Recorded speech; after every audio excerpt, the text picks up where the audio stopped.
নমস্কার, ত্রিপুরা ইনক্রেডিবলে স্বাগত। আমি অনুপম, আর ক্যামেরার ওপারে আমার সঙ্গে রয়েছে দেবাশিস। প্রতিদিনকার মতোই আজ আরও একটি নতুন গল্প নিয়ে আমরা আপনাদের সামনে হাজির। তবে আজ একটু ভিন্ন ধরনের গল্প আপনাদের সামনে তুলে ধরব, এবং তার যে বিষয় সেটা হচ্ছে লার্ন অ্যান্ড আর্ন, অর্থাৎ আগে শিখুন তারপর রোজগার করুন। আপনারা জানেন যে গোটা পৃথিবী জোড়াই এখন প্লাস্টিক বিরোধী অভিযান চলছে। বিশেষ করে ওয়ান টাইম প্লাস্টিক যে বোতলগুলো আছে সেগুলোর ব্যবহার পরিত্যাগ করতে চাইছেন সাধারণ মানুষ, কারণ এগুলো একবার ব্যবহারের পর এগুলোকে মানুষ ফেলে দিচ্ছেন, সেগুলো পরিবেশ দূষণ করছে। কিন্তু প্রশ্নটা হলো, তার জায়গা নেবে কে? এই বোতলের জায়গা নেওয়ার জন্যে ত্রিপুরায় কিন্তু এক বিশেষ ধরনের বোতল তৈরি হচ্ছে, এবং সেই বোতল যেটা তৈরি হচ্ছে সেটা তৈরি হচ্ছে ঠিক এই ধরনের বাঁশ দিয়ে। এই ধরনের বাঁশ থেকেই সেই বোতলের প্রসেসিং হচ্ছে, এবং গোটা দেশে গোটা দুনিয়ায় কিন্তু এখন ধীরে ধীরে সমাদৃত হচ্ছে এই ব্যাম্বু বোতল। তার চাহিদাও প্রতিদিন বাড়ছে। আজ আমরা জানবো, দেখব ঠিক কীভাবে এই বোতলগুলো তৈরি হচ্ছে, তার প্রসেসিং হচ্ছে। খুব মন দিয়ে পুরো ভিডিওটা দেখুন, তাহলে আপনাদের খুব কাজে আসবে। বিশেষ করে যদি আগ্রহী কোনো যুবক যুবতী থাকেন যারা এই কাজটা করতে চান, তাদের জন্যে খুব সুবিধে হবে। তাই পুরো ভিডিওটা মন দিয়ে দেখুন।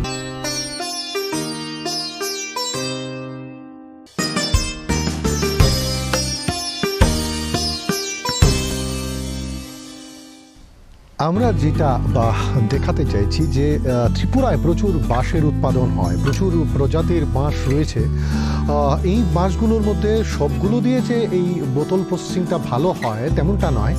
তবে আমাদের চলতি ভাষায় যেগুলো শিল বরাগ রয়েছে, এই শিল বরাগগুলোর মধ্যে বাছাই করে তাকে গোড়া থেকে কেটে প্রথম এই বাঁশটাকে নিয়েই তার প্রাথমিক ধাপটা যেটা তৈরি হয়, তার পরবর্তী সময়তে যে কাজটা করতে হয় সেটা হচ্ছে সেটাকে প্রসেসিং করতে হয়।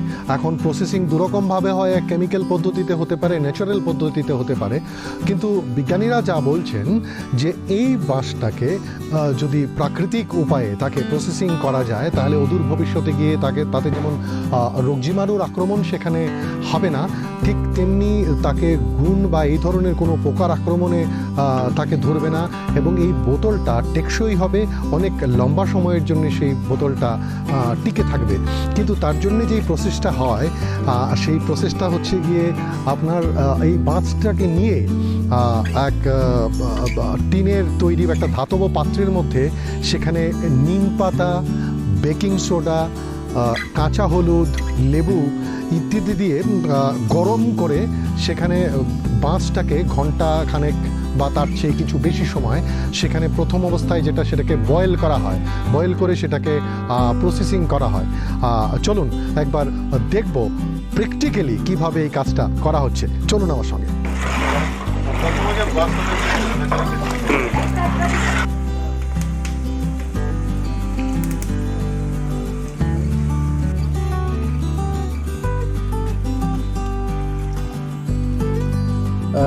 हमने 2 बार ट्रेनिंग वर्कशॉप किया, और उसका उद्देश्य यही था कि कौन सा बांस इसके लिए उपयुक्त होगा और किस तरह की उसकी प्रक्रिया होगी, और उसका जो उपचार करने का, जो ट्रीटमेंट करने का क्या उपाय हो सकता है, बेहतर उपाय। इस संबंध में हम लोगों ने काफ़ी स्टडी किया और देखा कि यहाँ पर जो बराक बांस बोलते हैं, जो कि साइंटिफिकली नोन एज बैम्बूसा बाल्कोआ, उसमें भी एक वैरायटी है जिसको यहाँ पर शील बराक बोलते हैं। तो वो शील बराक भी काफ़ी अच्छा इसके लिए सूटेबल पाया हम लोगों ने।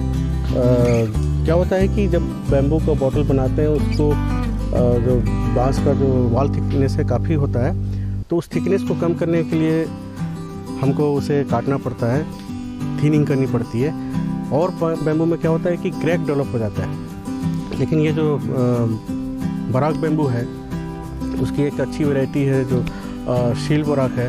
ये दोनों बैम्बू को इस्तेमाल करने से वो जो समस्या है नहीं आती है। काफ़ी स्ट्रॉन्ग बैम्बू है, और इससे जो बैम्बू का जो बॉटल बनेगा वो काफ़ी दिन तक चलेगा। तो सबसे पहले जो प्रक्रिया आपने जैसे पूछा कि क्या प्रक्रिया हो सकती है, तो मैं बताऊं आपको कि हमको सबसे अच्छा जो बैम्बू का जो पोल है एक क्लम्प से निकालना पड़ेगा जो कि काफ़ी स्ट्रेट हो और कम से कम उसकी एज जो है 2 साल से ऊपर हो। ऐसे जो बैम्बू होते हैं 3 साल तक 4 साल तक के एज के उन बैम्बू को हम काट के फिर छोटे छोटे जो बॉटल के साइज़ के उसके पीसेस करके फिर सबसे पहला जो प्रक्रिया होता है वो ट्रीटमेंट का होता है, जो आप पीछे देख रहे हैं। जैसे एक बॉइलिंग टैंक है, उस बॉइलिंग टैंक में नीम है, जो कच्ची हल्दी है, फिर खाने का सोडा है और इस तरह से उसमें एक और हम चीज़ डालते हैं जो कैस्टर सीड का जो कोट होता है उसका जो एक्सट्रैक्ट है, उस एक्सट्रैक्ट को उसमें हम मिलाते हैं और बॉयल करते हैं। ज़्यादा नहीं, करीब 1 घंटा बॉयल करने से पर्याप्त रूप से उसका उपचार हो जाता है। उसके बाद उसको कम से कम 2 दिन 3 दिन रखना चाहिए, ड्राई करना चाहिए शेड में, और फंगस वगैरह ना लगे उसका ध्यान रखना पड़ता है। तो ये हमारा तैयार हो गया बॉटल बनाने के लिए, एक रॉ मटेरियल रेडी हो गया। उसके बाद बॉटल बनाने के लिए जो आर्टिजन्स हैं वो उसके ऊपर काम करते हैं, चीज़ल्स वगैरह से अंदर की सफाई करते हैं, अंदर से स्पेस बनाते हैं, बाहर से उसको थिनिंग करते हैं और फिर जाकर ये बॉटल बनता है। বাঁশগুলোকে প্রসেসিং করার পর, সেই হার্বাল প্রসেসিং করার পর সেই বাঁশগুলোকে নিয়ে আসা হয় কাজের জন্যে, এবং বিভিন্ন ধরনের নন প্লাস্টিক যে বোতলগুলো রয়েছে সেই বোতলগুলোর মাপে সেটাকে রিসাইজ করা হয়, কাটা হয়, এবং ভেতর দিকটায় যাতে আরামসে এই বোতলগুলোকে তার মধ্যে প্রবেশ করানো যায় তার জন্য এই ওপরটাকে প্রসেসিং করা হয়। সেই কাজটা খুব সুচারুরূপে করতে লাগে।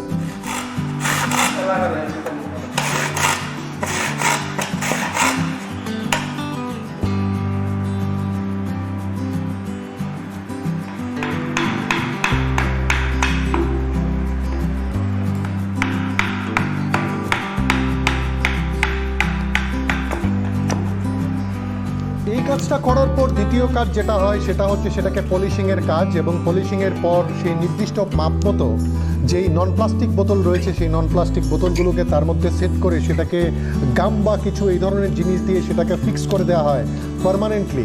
তারপর যেটা হয় সেকে পালিশ করার পর সেখানে বার্নিশিং করে সুন্দর রূপ দেওয়া হয় এই বোতলটির, এবং যেই বোতলের মধ্যে যত বেশি পরিশ্রম, যত বেশি তার কারুকার্য, তার ফিনিশিং, সেই বোতলের কদর কিন্তু ততটাই বেশি হয়।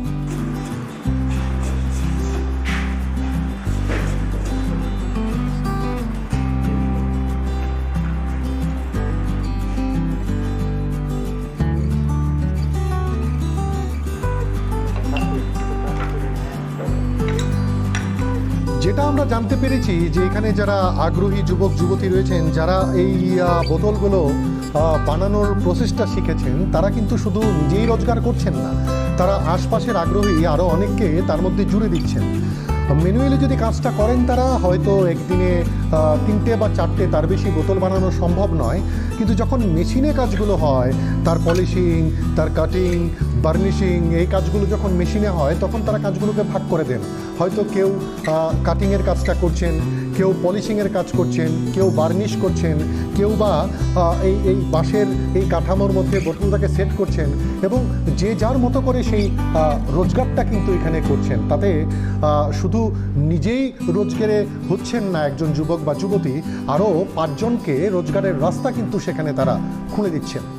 যতদূর আমরা জানতে পেরেছি বিভিন্ন মাপের সেখানে বোতল হয়, তবে সাধারণত একটা বোতল তৈরি করতে যে কাঁচামাল এবং তার ইনফ্রাস্ট্রাকচারে তার মজুরিতে যেই খরচ হয় তা গিয়ে দাঁড়ায় প্রায় 5 টাকার মতো। কিন্তু ভালো করে যদি মার্কেটিং করা যায় সেই বোতল কিন্তু বিকোচ্ছে 1000 থেকে 2500 টাকা পর্যন্ত, সেই বোতল কিন্তু বিকুচ্ছে। সেক্ষেত্রে একজন আগ্রহী মানুষ কিন্তু এই বেম্বো বোতল নির্মাণ করে মাসে বেশ ভালো টাকা কিন্তু সেখানে উপার্জন করতে পারছেন, এবং সরকারি দপ্তরগুলো সেখানে কিন্তু আগ্রহী যুবক যুবতীদের প্রশিক্ষণের ব্যবস্থা করছে বিনামূল্যে। শুধু আগ্রহ থাকতে হবে, শিখতে হবে, জানতে হবে, তাহলেই এই ধরনের বোতল নির্মাণ করে যে কেউ কিন্তু একটা হ্যান্ডসাম ইনকাম করতে পারেন।